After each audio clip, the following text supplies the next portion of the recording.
Well, good evening, everybody. Welcome to the Denver Bronco Roundup podcast, brought to you by Rocky Mountain Sports Network, sponsored by Morgan Trinkets.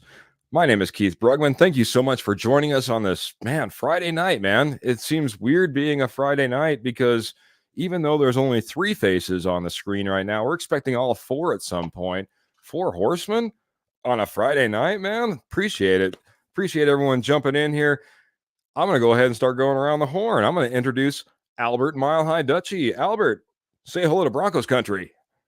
Hello, Broncos country. I'm really excited to be here tonight. It doesn't happen often. I wasn't able to be this Tuesday, which was unfortunately, but things happen in life like work, but I was able to come here tonight, and I'm really excited about this. And let's have a wonderful show. Yeah, let's have a fantastic show, man.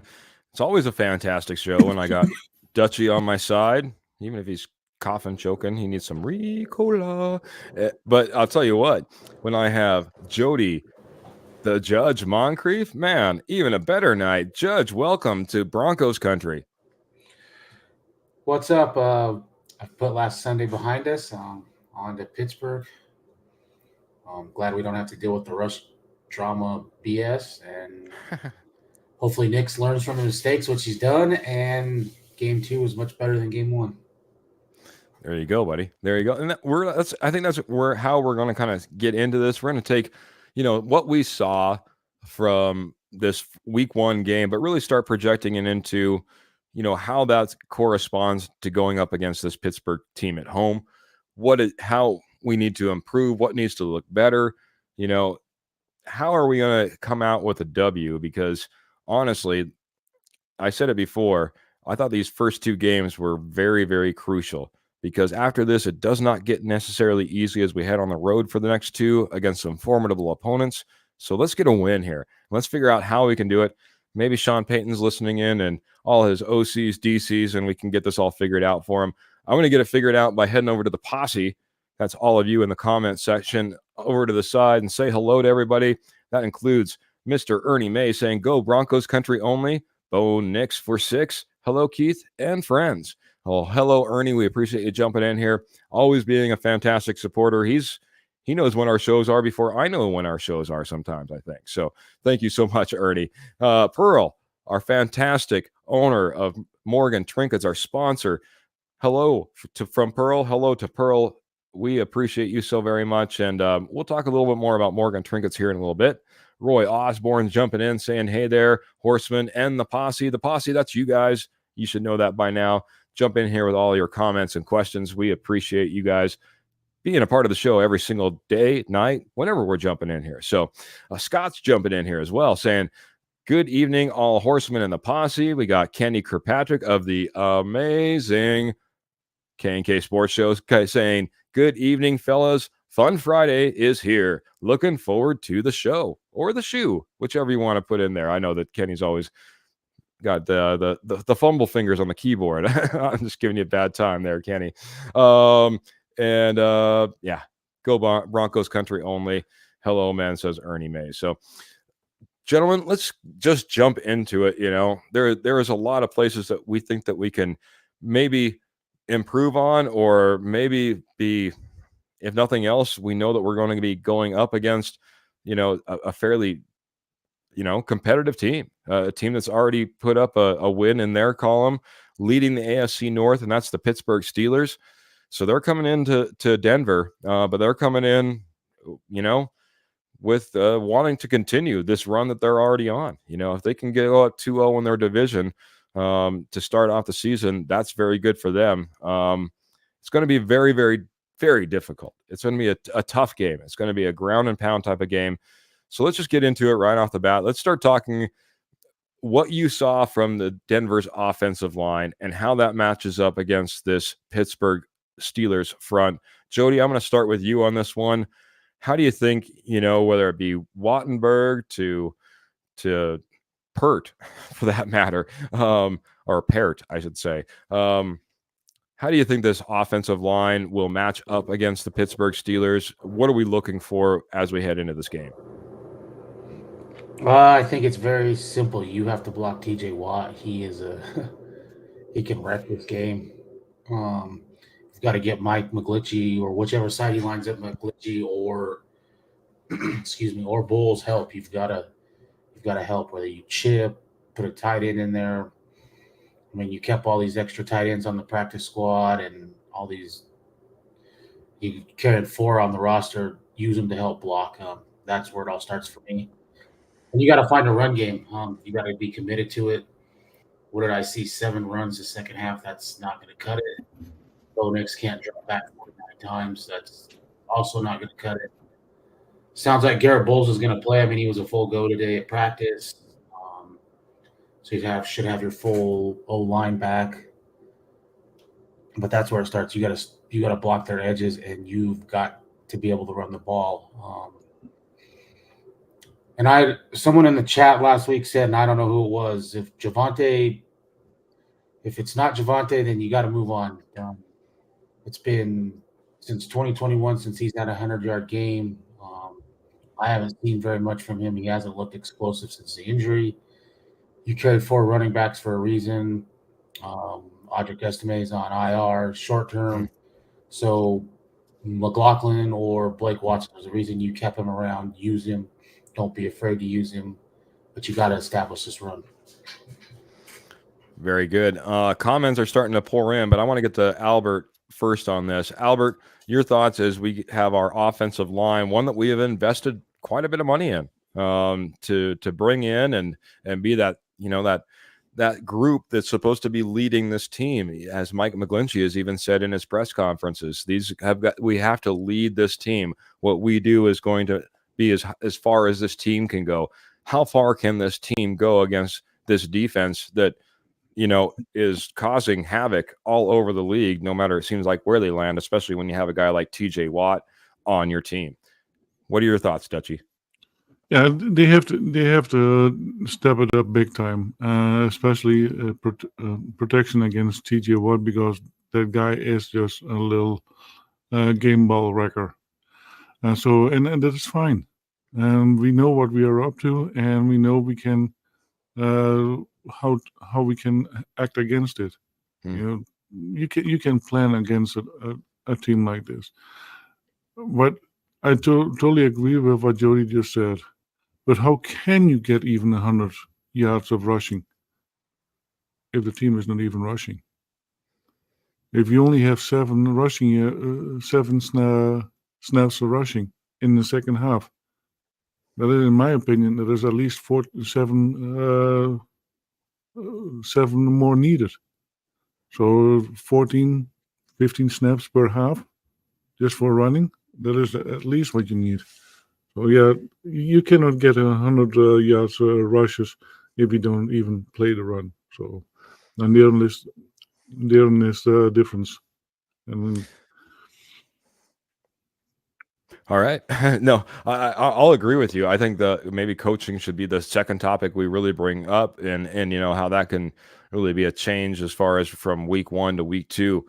But this offensive line is going to have its hands full. It doesn't matter if it's TJ Watt or anyone across that or defensive front. They are a formidable front, and their linebackers with Patrick Queen sitting back there behind them is another layer. Let's face it, Pittsburgh defenses, have always been good. They've been fantastic, and Mike Tomlin's going to pride himself in the way that defense goes out there and plays.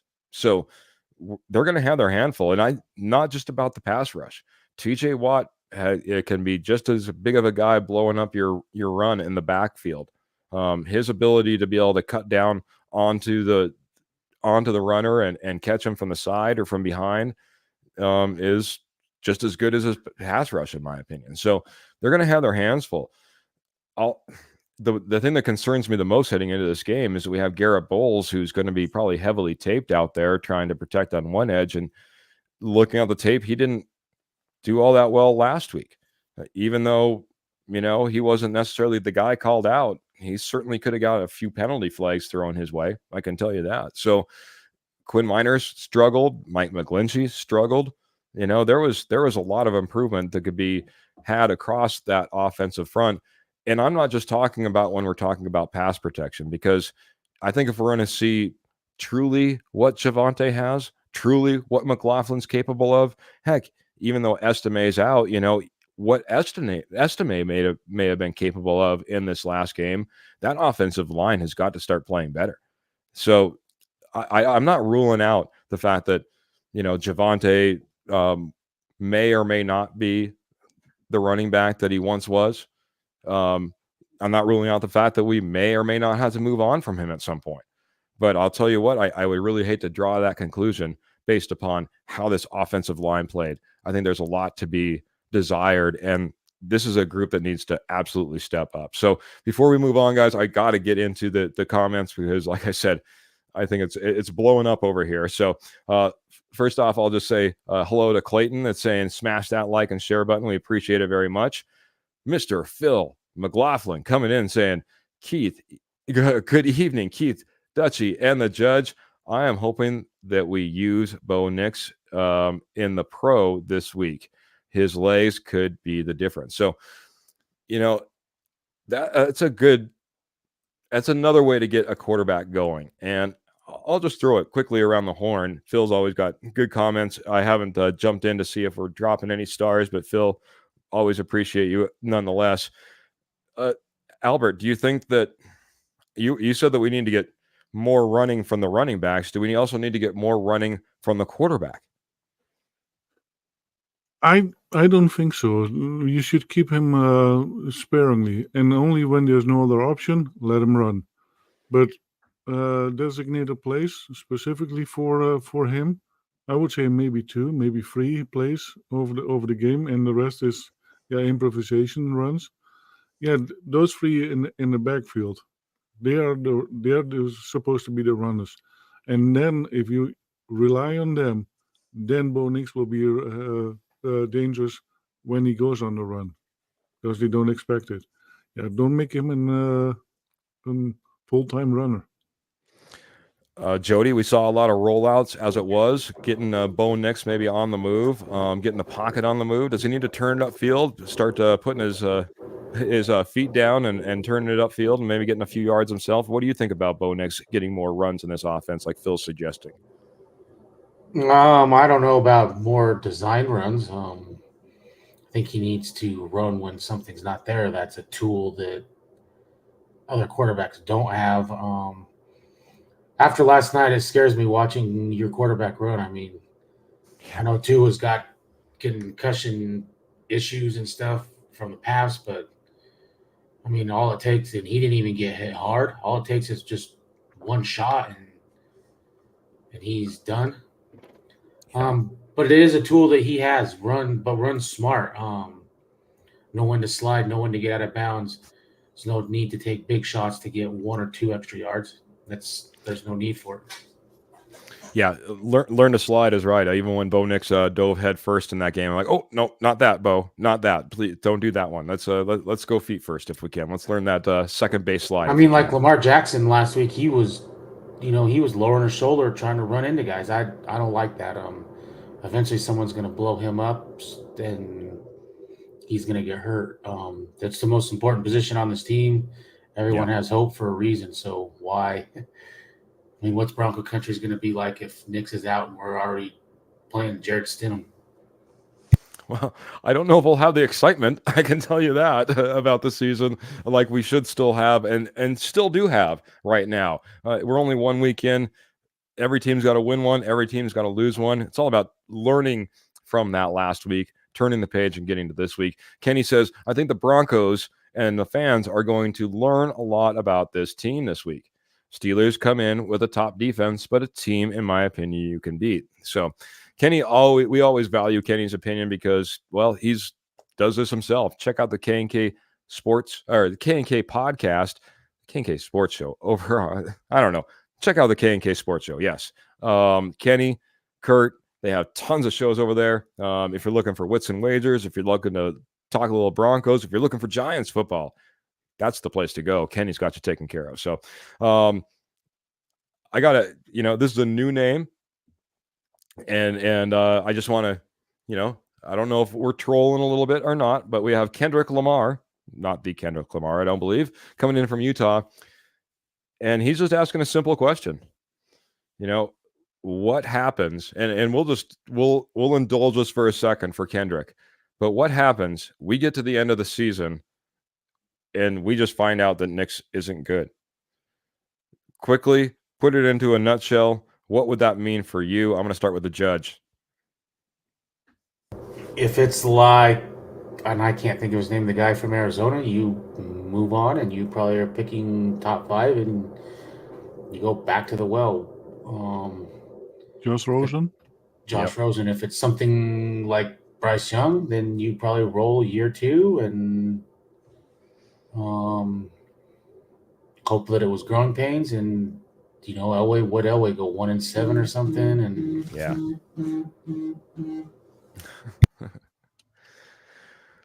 Albert, wrap it up in a nutshell.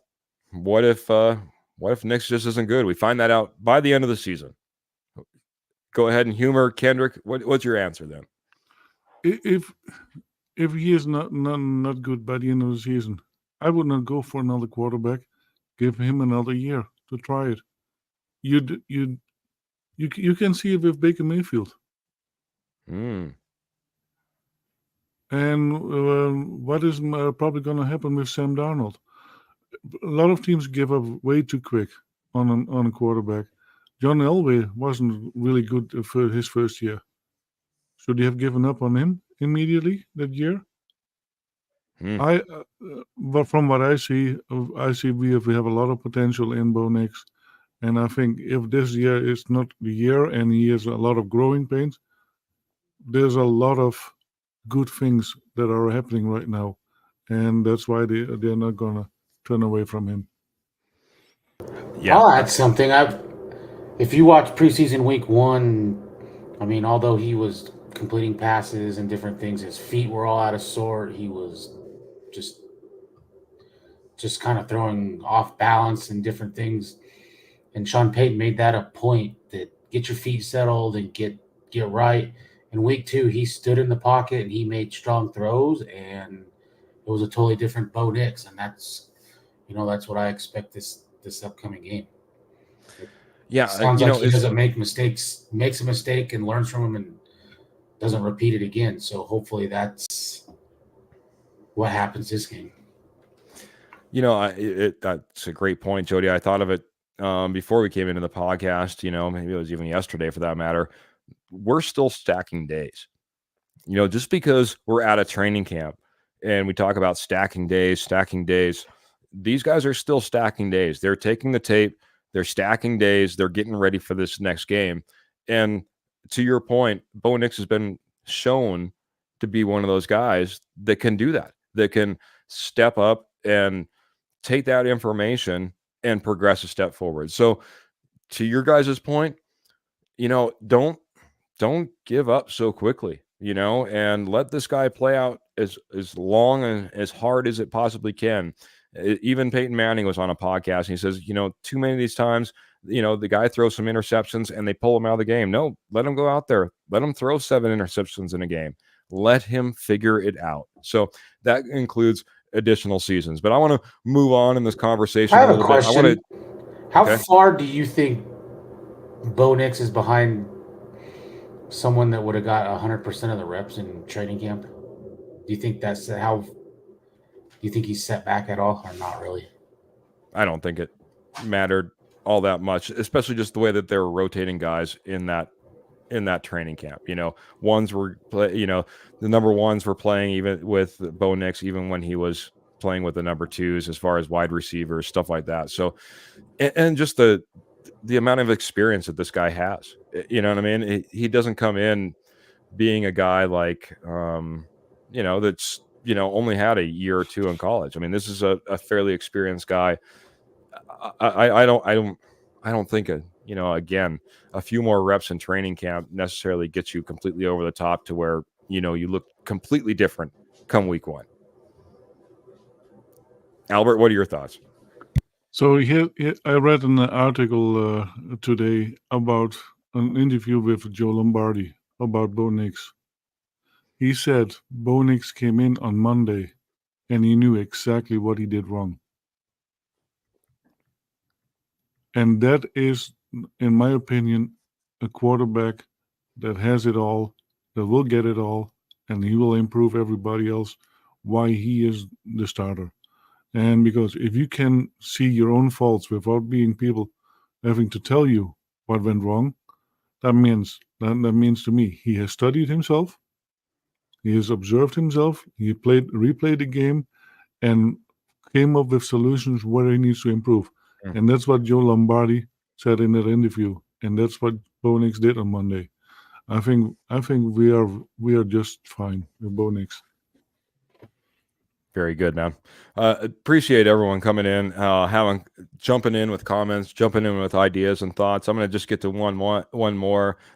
When we were all talking about Nix getting a few design runs, Martin came in over on YouTube and says Nix is going to be running from Watt anyways. You might as well design some runs for him, and that's not a bad idea, Martin. That's not a bad idea because you can actually catch a guy like Watt off guard by doing something like that. So, I don't know if it was said in jest, but I'll be honest. I think that might be a something that you absolutely see, especially if you can end up trapping a guy like TJ Watt and getting him kicked out of the play because you're running towards him rather than reacting to what he's doing. Go ahead and get him involved in that play. Talking about getting him involved, it's the Four Horsemen now. We got Trevor, the Rocket Man Salzman, jumping in here. Welcome, Trevor. How's it going, buddy? Doing well, Keith. Can't wait to break this game down and let's go. It's no more excuses from anybody. We're at home and go Broncos and let's go. Time to roll. Oh, all right. Well, you joined us late. We're all done breaking it all down. We're about ready to sign off. I'm just kidding. I'm just kidding. I'm giving you a bad time. Appreciate you joining in. I know that you were running late, wanting to be here on time. It's always good to have the Rocket Man in here and get his 2 cents on everything. We just got done going over the offensive line, all the work that they'll have cut out for them as they go up against this defensive line. We started getting into that Bo Nix piece. Let's go ahead and talk about Bo Nix. Let's talk about the running game all in one fell swoop, guys. We'll go into that backfield, I guess you get the best way to put it. What do we need to see, knowing what we saw in Seattle and now projecting it over to the Steelers game as we welcome them in for our opener in Mile High? What do we need to see from this backfield? Trevor, you just got welcomed in. I'm going to throw you right on the mic. What do you got for me, buddy? Yeah, I mean, again, I think it's Sean Payton sticking to the run, not trying to give Nix too much to handle. Again, because in this game, in my opinion, it's going to be a tight game, but it's going to come down to who turns over the ball less, and I think penalties. Those are two things I think are going to factor in this game. And if you're Sean Payton, you can't have Bo Nix pass 40-plus times and expect, there not to be an interception. He's a rookie, and they're going to read that defense, and their secondary is good. I think it's an underrated secondary around the NFL, and you don't want to get TJ Watt going. So I think that it comes with balance and running the ball efficiently. And if that starts with Javonte Williams, if Javonte is not seeing the holes that are there, pull him. Jaleel McLaughlin, next man up. Maybe we see Blake Watson this game since Estime is out. So it's one of those things where put different running back mixes in there and stick to the running game a little bit more. And then I think that Bo Nix will be more successful, and this offense will be more successful. But you cannot turn over the ball. You have to win over the turnover battle, and you can't have 8 penalties like you seem like you have. It seems like penalties have been kind of an issue as well ever since preseason. And so I just think we need to clean those up a little bit if you're Sean Payton. But for me, it starts with Sean Payton first. He's got to come in. He's got to out-coach Mike Tomlin. He can't be out-coached in this one. I'm going to bring this about a little bit different way. I'll head down to Albert because Roy came in with this, and I think this leads right into what we're talking about because this is my concern. Albert, Roy believes the Steelers are going to stack the box. Stack the box against Javonte Williams, against Jaleel McLaughlin, against Blake Watson, and just dare for the Broncos to go over the top. We didn't see a whole lot of long passes out of Bo Nix. We saw a lot of sidelines, sometimes even behind the line of scrimmage type of passes. So if they stack up the box, if they got those guys pressed on the outside edges, it's going to be really tough game. What are we going to do when we want to get that run going, and yet they're stacking us like that? How do you get it done, buddy? 22 personnel. Have multiple backs in the back You have Bo Nix, who can even eventually run, and then you have two tight ends that are also blocking. Guess what? You will create some openings at some point, and that's what you need to do. You have to attack their defense full on. We cannot wait till they are what they're doing. No, we have to attack them, and that will create the openings. A lot of the times, and we have not seen much of that 22 personnel type of things. I think that is where the metal needs rubber needs to meet the road, because I think that's going to be beneficial. Phil says that was the point about the run pass option, getting Nix out, and maybe Mims will be open deep. Kendrick's coming back in, and I'm going to pose this over to Jody in this regard. You know, we were trying to get a lot of things going. A running game wasn't necessarily working, but that passing game had issues. He's wondering, what did you I'm going to ask it to you, Jody. What do you think about the Seahawks 44.8% pressure win rate that they had last Sunday? No, I think it goes back to Sean Payton. He needs to commit to the run more, get the line settled in, and into the game. You've got to get the run game going. Next off, I need to see something to back a stacked box up. We didn't throw any deep passes. I mean, my guess, Troy Franklin dresses this game. He's a speedster. Marvin Mims is a speedster. You've got to have something where Bo Nix takes a shot over the field with one-on-one coverage, or these teams are just going to just live in the box till you prove that you can back them up a little bit. Yeah, and it was Trevor that hit our chat, I think, right off the bat as soon as he found out Devon Vele did not practice today.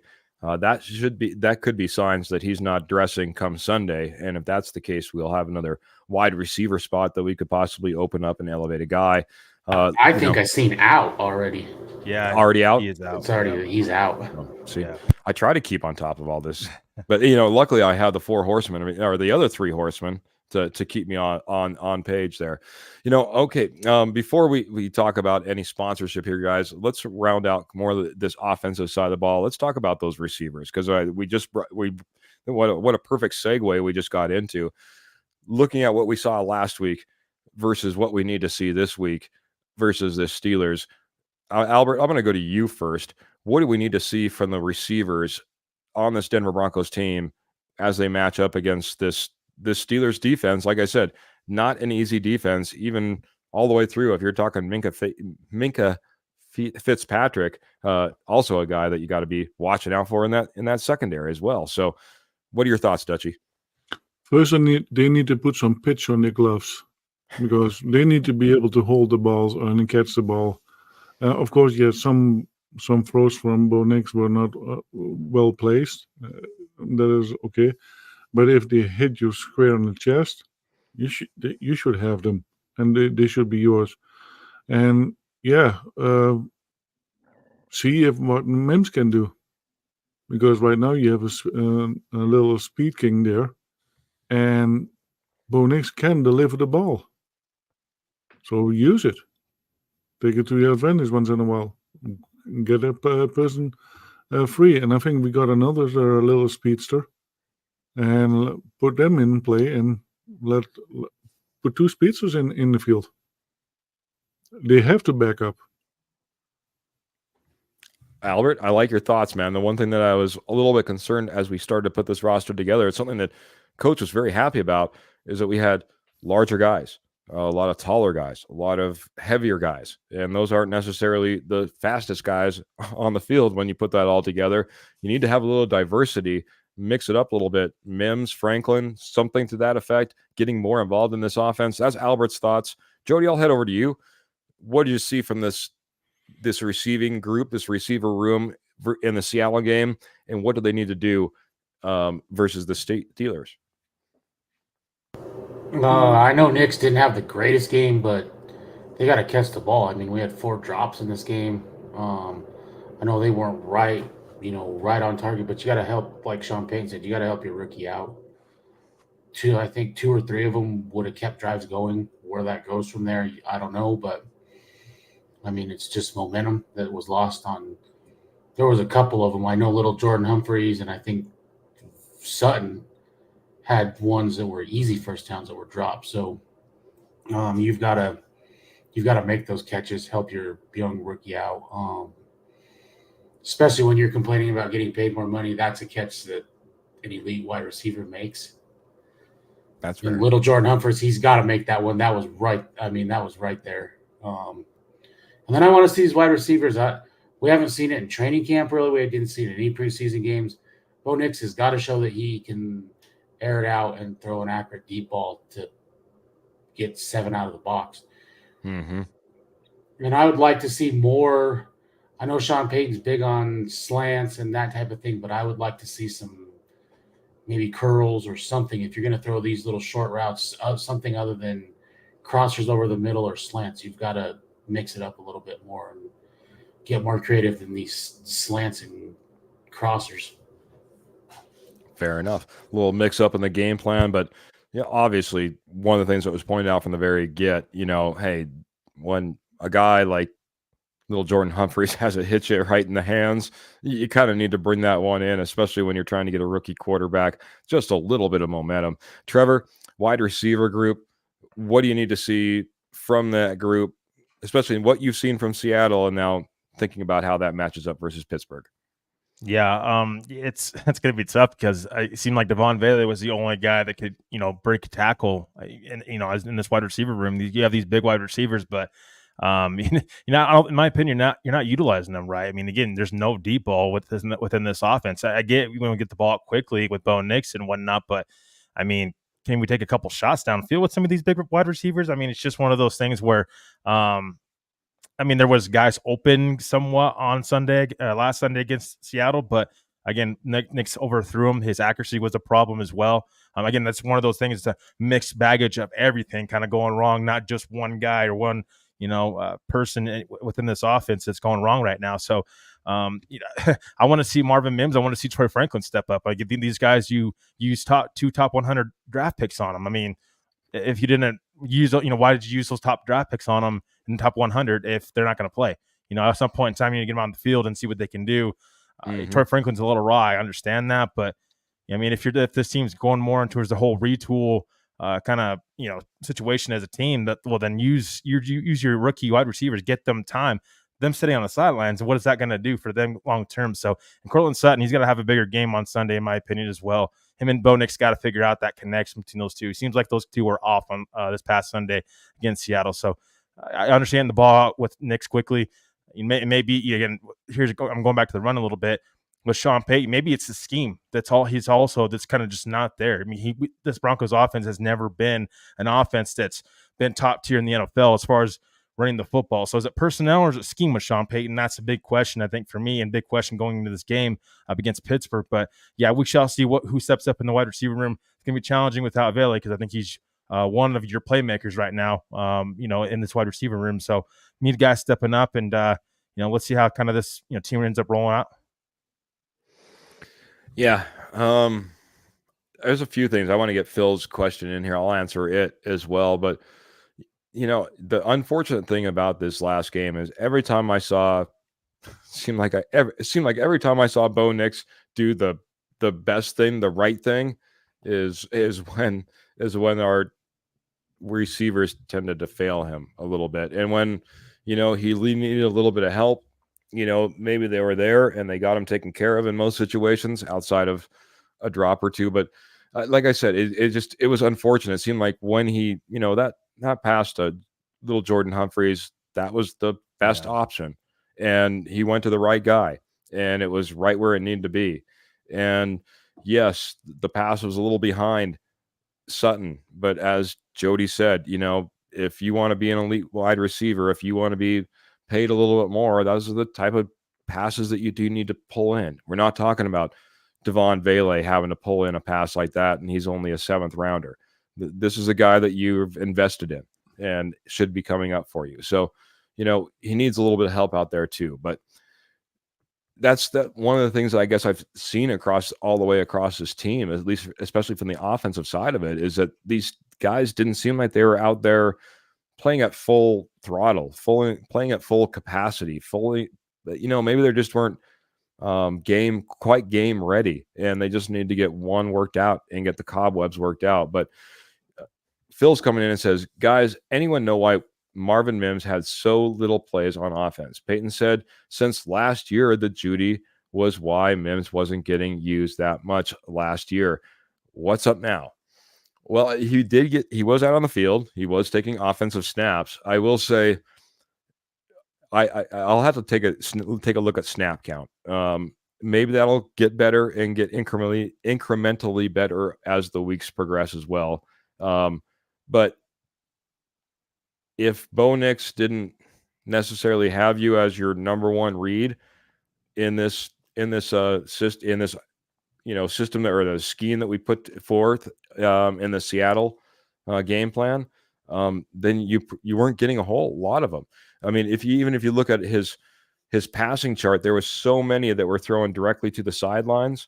Well, that's one of two things. You're either going to your receivers in quick bubble screens, which we saw a ton of, or we're going out to our wide receivers out there, and a lot of those were quick passes as well. So if you're, let alone when it was time to throw down the field, Bo Nix tended to, look at his number one the most. I'll just put it that way.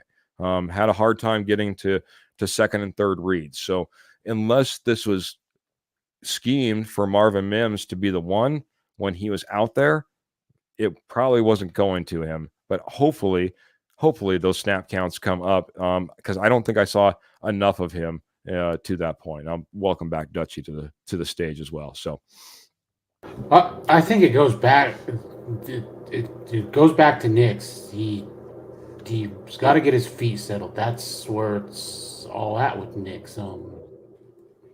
When you're bouncing around back there and you're throwing off your back foot, and you're even whatever that pass that he made to Sutton where he kind of went up in the pocket, he's throwing weird, and settle your feet and make a throw.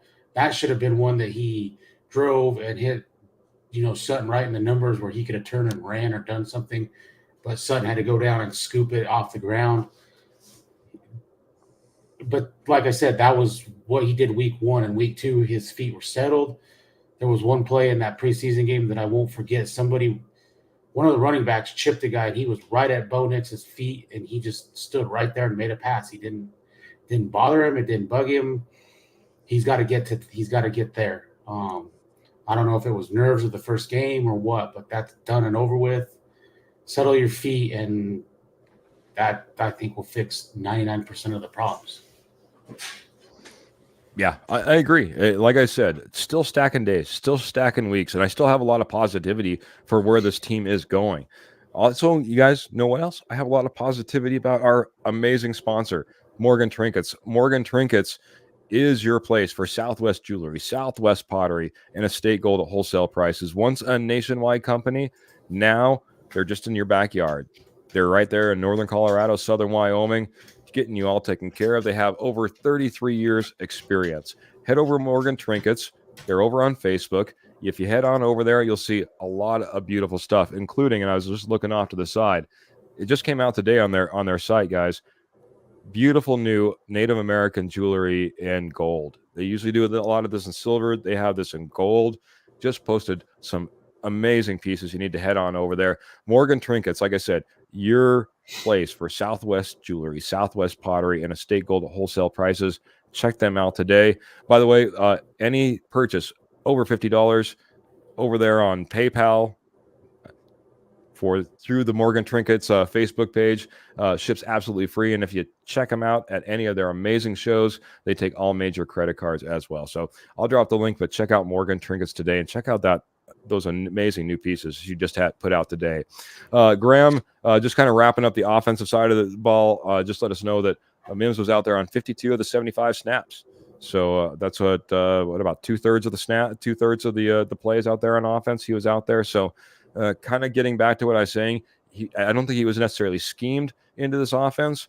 So now it's just a matter of, hey, do we see more of Marvin Mims, being a key piece in this offense, being a key in the offense in order to try to get the win. Because every single coach does this.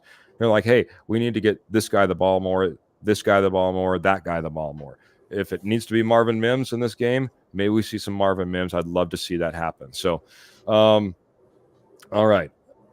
Let's head over to the defensive side, guys. We only have about 19 minutes left in the show. We need to talk about the defensive well.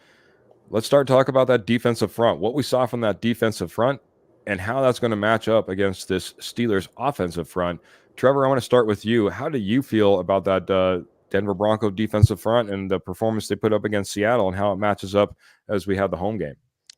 Yeah, I mean, I think the Steelers are going to run the ball. I mean, they're going to be run heavy team first. They have Najee Harris. That's 1,000-yard running back they have on their side. So their offensive line, it's a little, again, kind of like the Broncos. In a way, both these teams are kind of similar in some ways. Both kind of shaky offenses, but the defense seems like they really do kind of come out to play and kind of seem like their strengths as far as their team wise. But yeah, I mean, again, I like Zach Allen. I think Zach Allen and Jonathan Cooper are two guys in particular that I really like, going up against the Steelers, offensive line. And I really think that, again, you're going to have to stop Najee Harris. As much as we talk about the Steelers wanting Bo Nix to maybe throw the ball a little bit more, well, how about the Denver Broncos wanting Justin Fields to throw the ball a little bit more? Again, you have to worry about him and his legs, though, because he's one of those, he's elite, rusher, in my opinion, and one of those elite rushing quarterbacks that you have to really watch out for.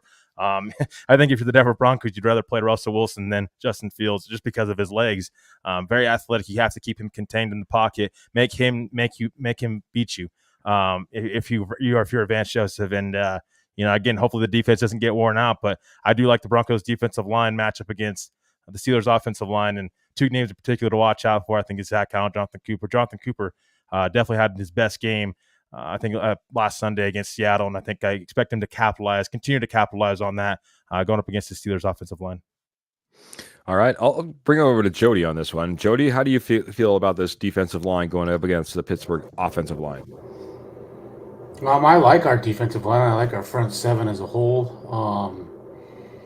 I think after the first couple of quarters, there were some guys on the defensive line that started trying to jump plays, and Seattle caught them trying to jump into holes and different things, and it caught them on some big runs. If they maintain their gaps and do something, stay disciplined, I really like our front seven. And that really helped our back end, The more pressure you can get on them, that helps the back end as well. So for the most part, other than, a handful of plays, I thought they controlled the run, and, the defense, I thought overall played well Sunday. So I like it. We have discrepancies coming in. I wish I had my fact checking off to the side. I promise we'll do it next time. But Jordan's coming in and saying that Mims was only out there for 12 offensive plays, not 52. So I was going to say that, but I didn't know if Graham had other information that I didn't. So, I wanted to. Yeah, 12 plays is ridiculous. That's way too little sample size. But yeah, he's right. Jordan is right. Thank you, Jordan, for shutting that out for us. Appreciate it, man. Thanks, Trevor, for double checking that. Dutchie, I got to get back over to you though. How do you feel about this matchup that we're talking about here, the defensive line versus the offensive line? Yeah, I was pleasantly surprised. I know we would be much better against the run. Yeah, there was only really one breakout play, and that was from Geno Smith. Pretty much everything else was contained within 11 yards at the most from the running backs. So yeah, I was really pleasantly surprised, and they can bring the heat, and it doesn't matter who is there as an edge. They all work together very well. We saw it happening. Pretty much any combination, they could bring the heat to the quarterback. And about our O-line and Bill Quinn minus. Last year, the same thing happened. The first game was not his best game, but That's then true. then he came back into the game, and then he became one of the top 5 right guards. And I think that will happen again. I was just going to say you're rewinding back to about like the first 10 minutes of the show, getting back to the offensive line of the Denver Broncos. But Oh, I appreciate you pointing that out, though, man. I mean, let's not judge everything based on 1 week. If we would have done that last year, we would have been unpleased with what benching Quinn Miners. You know what I mean? That would have been crazy because he had a almost an all-pro season, in my opinion, last year. So this is the thing when it comes to this defensive line. I think it could look a little bit different than what we saw last week. I talked all summer long about how Vance Joseph is now flipped the switch and that this was an attacking defense. We saw it right off the bat. Geno Smith getting sacked, Geno Smith getting pressured, throwing up interceptions to Alex Singleton. You can do that with Geno Smith. You have to worry a little bit more when you're playing a guy like Justin Fields. It would have been nice to honestly be going more up against Russell Wilson than it would be Justin Fields in this particular scenario, because you cannot let him break contain. You cannot be Jonathan Cooper, Baron Browning, and lose the edge on a Justin Fields, because if they've cleared out that side, Justin Fields can run for miles. So a little bit different game that I think we might see from this defensive front comparatively to that Seattle game. And I guess what I'm saying, Broncos country, is I don't want y'all jumping off going, what happened to our defense? They were so good last week. Look how many sacks and pressures they got up against Geno Smith. I think that you need to play a little bit more responsibly when you go up against a guy Justin Fields. So don't be surprised if that pressure is just backed off a little bit, in my opinion. So let's go ahead and, like I said, about 13 minutes left. Let's just wrap it all into one. Linebackers, secondary. We'll just lump it into one big pile, guys. I know that'll be probably a longer conversation from each one of you, but we've got about 13 minutes left. So, Albert, I want to start with you. How did you feel like those linebackers, those safeties, those corners did versus Seattle? How does that translate when you start talking about the weapons that the Pittsburgh Steelers have as they come in to the Mile High City? I think Seattle has some more wide receiving weapons than the Pittsburgh Steelers have, like the Metcalf, and what is the other one again? Lockett. So yeah, I think they're more of a threat. I think our secondary will be much we'll have a little bit easier game, because even PS2 got pressed a couple times. So yeah, I think it is going to be more of against the run defense, the middle linebackers, the edge. I think that's what is going to be more of that we have to rely on than last game. Very awesome. I love it. I want to throw it a little bit differently to Jody. These linebackers did very well, I think, in the Seattle game. I think the secondary did pretty well in this game as they match up against the Steelers. One of the questions that Pearl's wanting to know is, A, did they play zone? The other question I have is, would you spy Justin Fields on this game? No, probably not. I thought how we played last week was good, and Geno can run. I mean, he had one run, that was it really. So I wouldn't. Okay. Now, what I would do is, there you go. More thoughts, I said. PS2, I mean, he locked down DK Metcalf for the most part, only had 3 catches. Jaleel McLaughlin locked down Jackson Smith, the Big Bo, only had 2 catches. Give Riley Moss played 100% of the snaps last week. You got to give him some breaks, give him some help. Levi Wallace played 3 snaps. Is he healthy? Is he not healthy? What's the deal with him? You got to sub in there and find out. Right there, I don't think Moss played bad, but for his first start, I mean, Tyler Lockett was 6 for 77 yards, had a huge catch right at the end. Spell him a little bit, see what Levi Wallace can do. I'd like to see that a little bit. Nice. I'll give a little shout out just to Riley Moss before I turn it over to Trevor. I thought he did quite well, especially going out there, getting his first opportunities, going up against a guy like Tyler Lockett. And then not only that, but he was making plays for his teammates. in this team, in this game. There was times that he was getting the tackle on the guy that he wasn't lined up against. Let's just put it that way. So Trevor, when you start looking at this linebacking core, this secondary, these safeties, and how they line up against Pittsburgh, what are your thoughts, bud?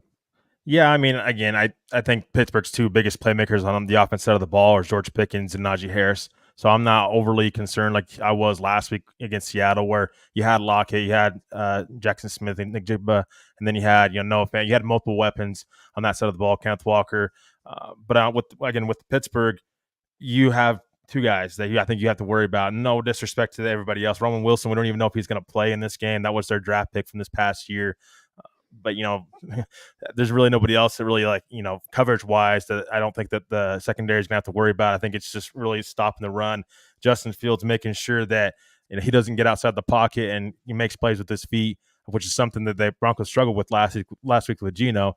It's just, again, step it up even more so this week with Justin Fields because he can take over a game. We've seen that against Atlanta. I watched that game, and I've seen it firsthand that Justin Fields can take over a game a little bit with his feet and get them in, in scoring position. So I think you're going to have to worry about two guys, and I think that's not, again, no disrespect to everybody else, but the rest of those guys aren't just the playmakers that we seen last week in Seattle. So I think this week's going to be about maybe stacking the box against Pittsburgh, stopping Najee Harris and making Justin Fields beat you with his arm. I think that should be the defense's goal this week against Pittsburgh. I agree. I agree 100%. Don't get lost in the wash. That would be my biggest word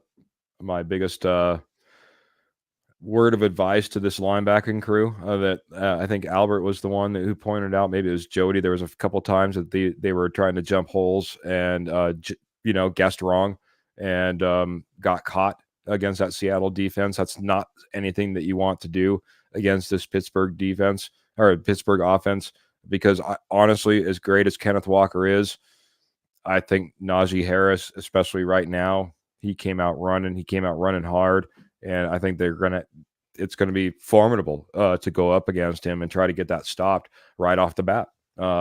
If we can do that, then this game can really play into our hands and be looking very good. Once again, I think we could be looking at a very similar situation as we just got done with week one in Seattle and the way that we started out there.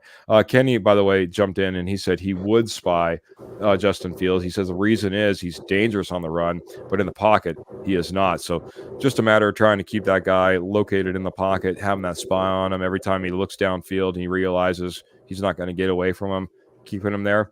That's Kenny's thoughts. And we might be able to do that because, as I think all three of you pointed out, George Pickens is by far probably the most formidable wide receiving threat by far, and then it falls off quite a bit from there. I had a question. Do you guys think our two acquisitions in the backfield, do you think Brandon Jones and Cody Barton, how do you think they played week one? Let's do it this way. If you were to, I'll go around the horn, give a grade for Brandon Jones, give a grade for who was the other one? I'm sorry, Jody. Cody Barton. I'm sorry. Albert, Brandon Jones, Cody Barton, give grades on both.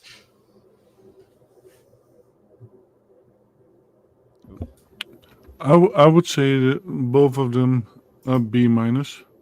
I think they did. I think they did pretty decent. Very good. B- across the board. Trevor, how would you grade these guys? Ooh. These are two guys that I've been very critical on ever since the Broncos acquired these two. I'm gonna say C. I don't think that these two really shut down anybody, in my opinion. I just still concerned about Brandon Jones. The missed tackles still an issue, something I've seen on film as well. Hopefully, again, and against bigger threats, wide receiver threats, tight end threats, he might get exposed a little bit more.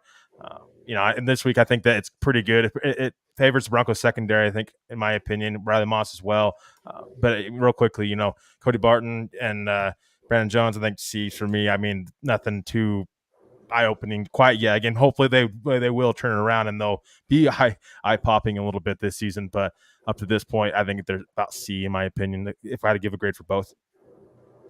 I'll give two different grades. I'll go C+ for Cody Barton. I'll go a straight B when it came to Brandon Jones. I thought Brandon Jones, yes, a couple of missed opportunities, but I thought he played pretty well in coverage. Jody, just your thoughts. Did you have any thoughts that popped off on both of those? And then we'll got to get some final score predictions before we get out of here, guys. I guess I'll kind of grade it both. I think they both played decent, I guess, in coverage. Noah Fant only had 2 catches. I thought coverage-wise, for the most part, we covered well. So I think as a whole, they did good there. There were some misses in filling the hole. Kenneth Walker got to the second level a few times, and there was just no linebacker there.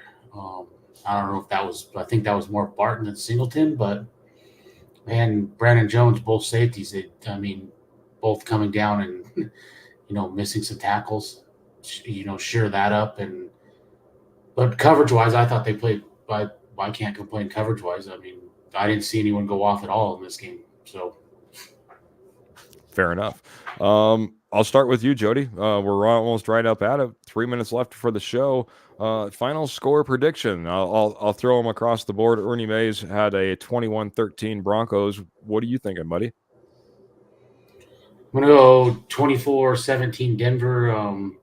Bo Nix gets his feet settled, and that solves a lot of the problems. And Sean Payton will do something that he's stubborn to do, and he will run the football more than he wants to for once. And I don't know what running back it's going to be, but someone is either a Blake Watson, I think, or Jaleel McLaughlin. Somebody is going to, have a big game running the ball. And your final score prediction again, I'm going to write this down. 24-17 Denver. 24-17. I missed a quick question, guys. I want to get this because Phil dropped some stars, and he had just a quick question. Do you think if PS2 shuts down his side, Moss plays well, pressure on Fields equals turnovers? Do you think we see more turnovers, especially when it comes to that secondary, I would say? What are your thoughts? And just get quick thoughts. I'll go Jody, Albert, Trevor. Jody, what are your thoughts? That's the plan, but I don't know, only because Justin Fields played so conservative last week. I think he's not going to throw into tight coverage. He'll just run. So I think it's going to be hard. It's going to be difficult, though. That's the plan. Albert, your thoughts? I think the middle linebackers will get some interceptions because they will put the pressure on him and they will force Fields into errors. Very good. So maybe some opportunities there. Trevor, your thoughts? Yeah, I'm agreeing with Jody right now. The Steelers' offense is very conservative, and again, this is going to be a close game. That's what how they're gonna want to play it. I don't see them wanting to be too aggressive with the football. Again, I expect them to be pretty run heavy. I don't think the Broncos are going to get much of an opportunity to, get a lot of turnovers unless Najee Harris or Fields or somebody fumbles the ball. But interceptions, probably not. All right, talking about close games, Phil says it's 12-17 for him. Trevor, I'll go to you. I'll get your prediction next. We'll end up with Albert and then me. Yeah, again, when we did our season predictions, I had this as a win, but Sean Payton's kind of play calling kind of set me back a little bit. I thought he grew a little bit more from last season. So I'm going to have this as a Steelers win, 21-10 Steelers. I think, it's very concerned still about the play calling. I need to see it from Sean Payton. He's been here a year, and then again, we haven't seen much from him as far as wanting to adjust, and so I got to see it from him in this offense. I think Bo Nix is still going to need time, and we don't know what this offense, as far as the running the football is going to look like. So I think I got to go give it to the Steelers. They seem pretty healthy as well. Devon Vele, I think that'll be a pretty big miss for Bo Nix in this offense. So for me, it's 21-10 Steelers. Taking the Steelers in this particular game, but we're going to be honest. We're going to be critical, but we're going to be hopeful because we all love the Broncos. Want to see it on the other side, but the critical eye says it's going to be a Steelers win as far as Trevor's concerned. Albert, what does your eyes tell you? What are you thinking as far as this game is concerned? I have two predictions. If Singleton stays healthy, he's going to set a record in tackles. In solo tackles and combined tackles, because that guy is a tackling machine, and I think he will get a really nice opportunity this weekend to do it again. But I see a win for the Broncos, 21-15. 21-15 Broncos as far as Albert sees it. I like that. Roy's kind of on that side with Trevor. He's calling for a 24-17 Steelers win in this one. Pearl, second time posting this. I remember seeing this a little bit earlier. She doesn't know the exact score, but she's saying Broncos by a field goal, and she's putting her onion rings on it as well. I'm just kidding. We need to hear about those onion rings. Make sure that those are cooking up, Pearl. Those always get us some wins.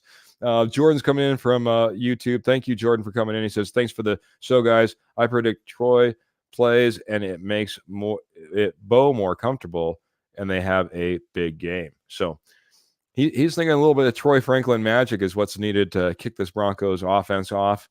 Would be interesting if that was the case. You know, stranger things have happened. And you know what? All of a sudden, something clicks, something starts working, and it becomes magic. Why not Troy Franklin, Bo Nix? Boy, I went back and forth on this game, guys. I really thought that if they lost in Seattle, it could start a stretch. It could start a run. And I hate to do it to you, Broncos country, but I think it's going to be a loss for the Broncos. So it's going to be a heartbreaking loss. I'm calling a 17-16 loss for the Broncos in this game, and I'm hoping I'm wrong. I know this is going to be a tough, tight game. It's going to be ground and pound based upon the score that I'm putting out there. We're not looking at a 31-28 type of game. It's going to be a difficult game. I want to be proved wrong.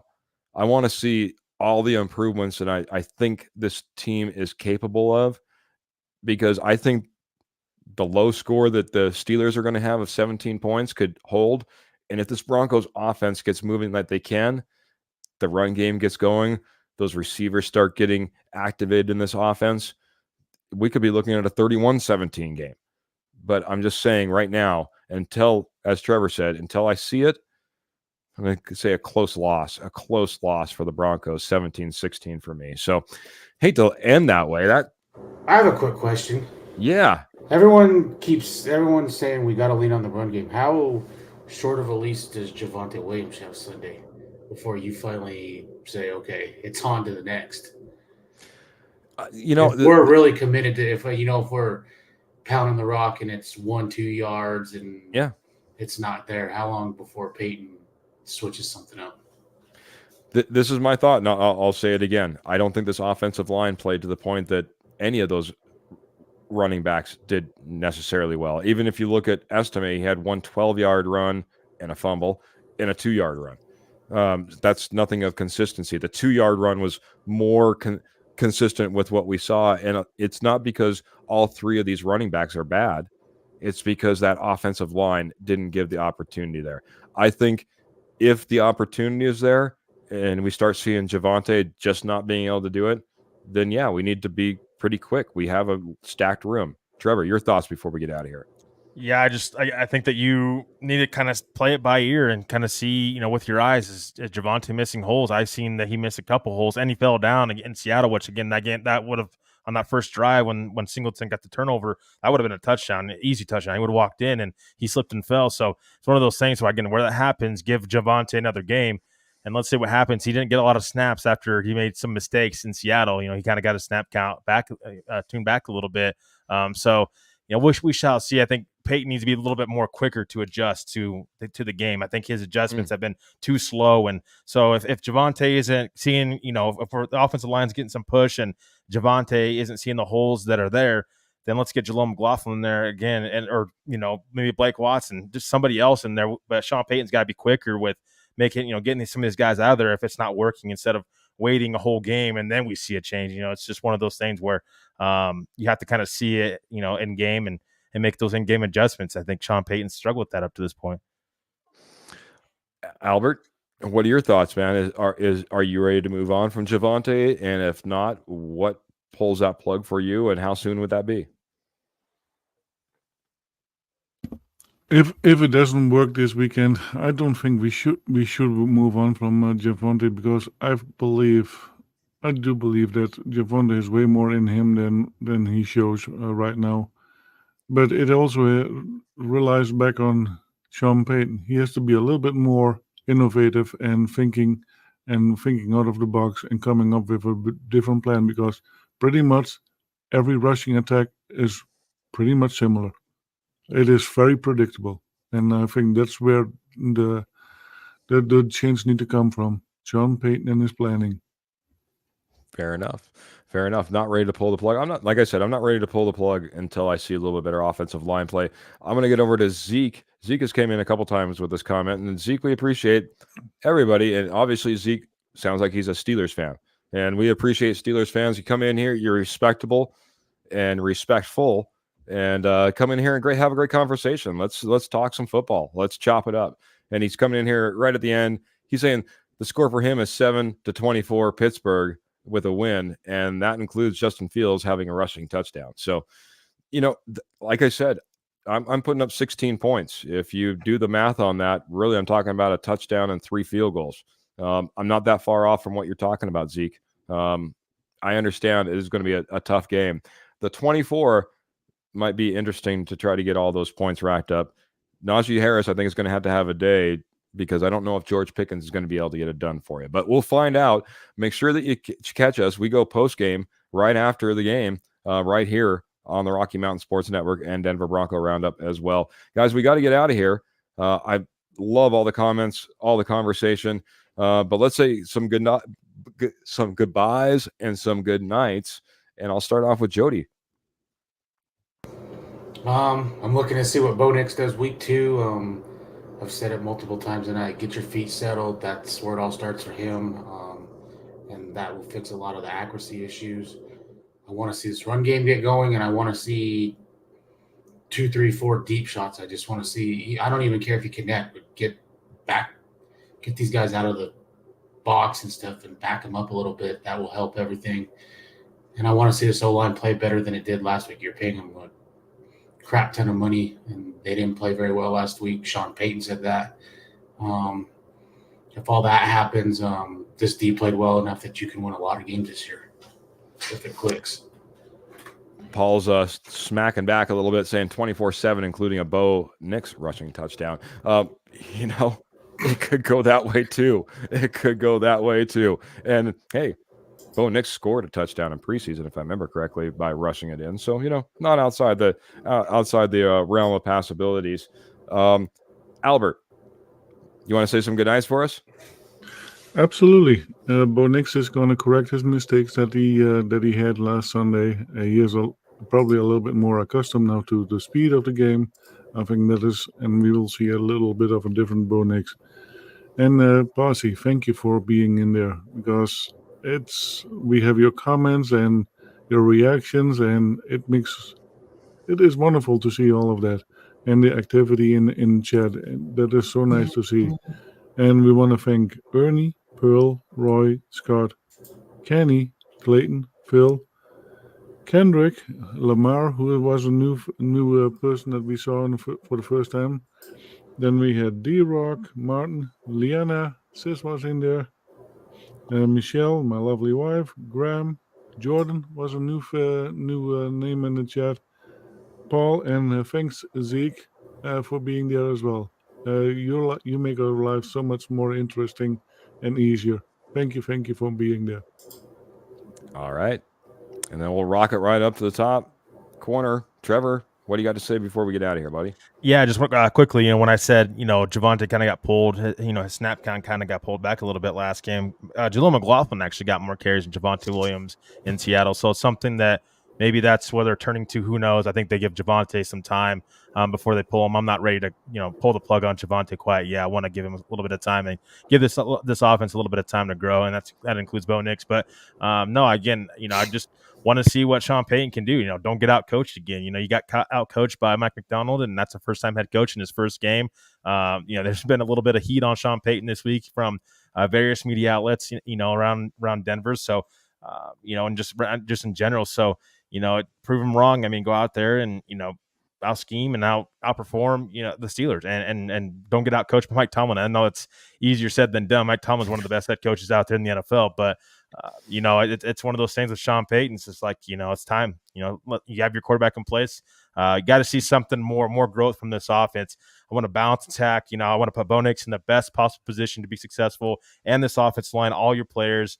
Again, with Jody, I agree with him. This defense is good enough to keep this team, in it. And again, I love what I'm seeing from Jonathan Cooper and from Zach Allen. So I think I kind of want to leave on a positive note. Watch for those two on Sunday, because I think those two are going to make a difference and probably going to be in Justin Fields' face a little bit. But I quickly want to shout out our Roundup royalty, everybody in the chat. Really appreciate you, Steelers, Broncos fans, everybody. Again, everybody's welcome. You guys, again, Steelers fans, respectful. So it's great to see that as well, as always. And, we'll be here to break it down once again here on Sunday. And appreciate everybody. Appreciate you guys being here when I couldn't be here earlier. And, I hope everybody has a great, safe weekend. Enjoy the game. And we'll see you next time. Go Broncos. Yeah. Roy's going to wrap us up. One last comment saying, realistically, new and a young team, I truly don't think the chemistry as a whole is quite there yet. And that's something that maybe we can see as the weeks start to build and this team start to gel together as they play the meaningful games on Sunday, Monday, Thursday, Saturday, whatever game they whatever day of the week they end up playing. That being said, when can you catch the Denver Bronco Roundup? Well, we go live every Tuesday, every Friday, 7:30 p.m. Mountain Standard Time. Don't want to miss an episode. These are the ones that we're getting all wrapped up as far as really breaking down film of the last game, really getting geared up for the game that's just around the corner. And then, of course, we go live right after the game every single day, every single Sunday, Monday, whenever it happens to be, right after the game. That's when we go, right after the game. So check us out as well. Easy way to make sure that you're always checking us out. Hit that notification bell. Make sure you like, share, subscribe, share with your friends. We appreciate everyone that knew that's been jumping in. And, of course, all the Roundup royalty. Thanks for Phil that came in and dropped some stars along the way. We appreciate you so much, helping us keep this going every single week, every single day. We appreciate you all so much. Morgan Trinkets, thanks for being an amazing sponsor. Again, if you're looking for Southwest Jewelry, Pottery, or State Gold, you need to check those guys out. We leave one way and one way only, gentlemen. Remember, keep your feet in the stirrups, guns in the holsters, and the Denver Broncos in your heart. Until next time, we're out of here. Have a great night, everybody.